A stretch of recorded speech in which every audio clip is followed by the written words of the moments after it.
तर नमस्कार लाडक्या बहिणींनो, स्वागत आहे तुमचं मराठी जंक्शन या यूट्यूब चॅनलवर। तर लाडक्या बहिणींनो, महाराष्ट्र राज्य शासनाची जी महत्त्वाकांक्षी योजना आहे ती म्हणजे लाडकी बहीण योजना।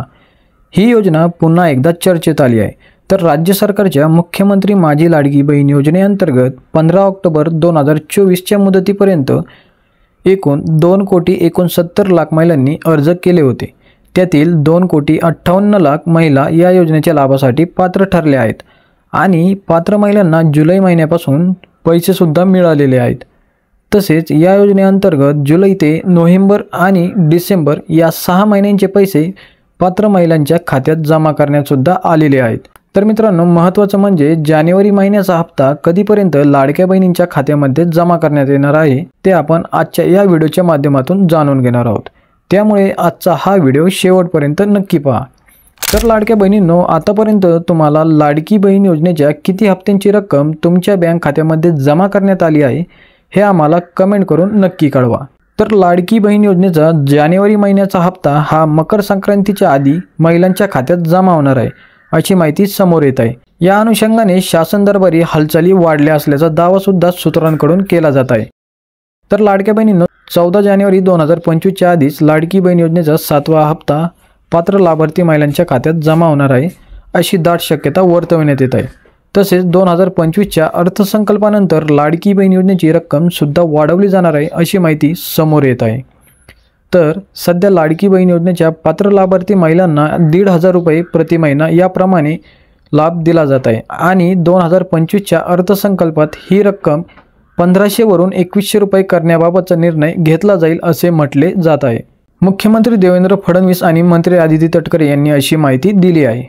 परंतु असे असतानाच आता लाडकी बहीण योजनेच्या अर्जाची पडताळणी करण्यात येणार आहे अशी बातमी समोर येत आहे। या योजनेसाठी राज्यातील जवळपास 2.5 कोटी महिला पात्र ठरल्या आहेत आणि आता एवढ्या लाडक्या बहिणींच्या कुटुंबाचे उत्पन्न 2.5 लाखांपेक्षा कमी कसे हा प्रश्न निर्माण झाला आहे। पण या प्रश्नाचे उत्तर राज्य सरकार पडताळणी करून या गोष्टीची संपूर्ण माहिती पाहण्याच्या तयारीत आहे। तसेच लाडकी बहीण योजनेच्या अर्जाच्या संदर्भात काही तक्रारी सुद्धा प्राप्त झाल्या आहेत।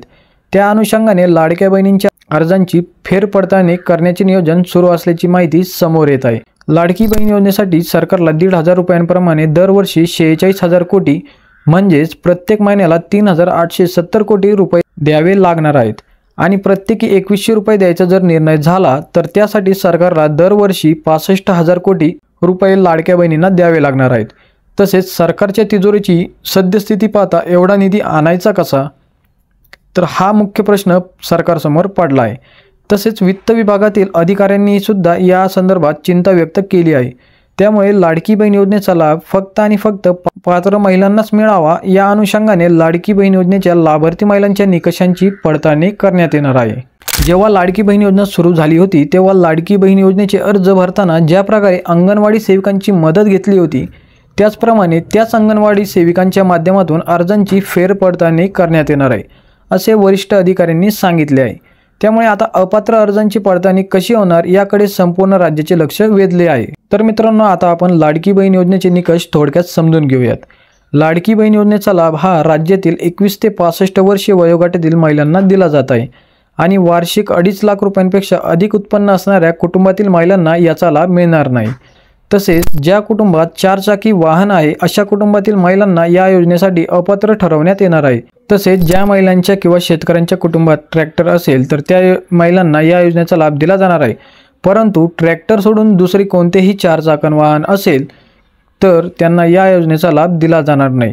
तसेच अर्जदार महिलेकडे किंवा महिलेच्या कुटुंबातील सदस्याकडे 2 हेक्टरपेक्षा जास्त जमीन नसावी म्हणजेच 5 एकरपेक्षा अधिक शेतजमीन जर असेल तर त्या लाडक्या बहिणींना या योजनेचा लाभ दिला जाणार नाही। तसेच लाभार्थी महिला केंद्र व राज्य सरकारच्या दुसऱ्या योजनांचा लाभ घेत असतील म्हणजेच PM किसान योजना, संजय गांधी निराधार योजना अशा इतर अनेक योजनांचा जर लाभ घेत असतील तर अशा महिलांना सुद्धा या योजनेचा लाभ दिला जाणार नाही। तसेच लाडकी बहीण योजनेसाठी एका कुटुंबातील 2 पेक्षा अधिक महिलांनी अर्ज केलेला नसावा। जर एका कुटुंबातील 2 महिलांनी अर्ज केलेला असेल तर त्या 2 महिला सोडून दुसऱ्या महिलांना या योजनेचा लाभ दिला जाणार नाही। आता शेवटचे निकष जाणून घेऊयात। तर मित्रांनो, सरकारी नोकरी असणाऱ्या महिलांना सुद्धा या योजनेचा लाभ दिला जाणार नाही आणि ज्या कुटुंबातील सदस्य सरकारी नोकरदार आहेत अशा कुटुंबातील महिलांना सुद्धा या योजनेचा लाभ मिळणार नाही।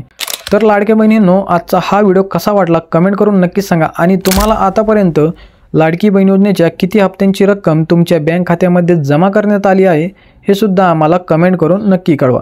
तर चला भेटूयात पुन्हा अशाच नवीन आणि महत्त्वपूर्ण माहितीसोबत। तोपर्यंत जय हिंद, जय महाराष्ट्र।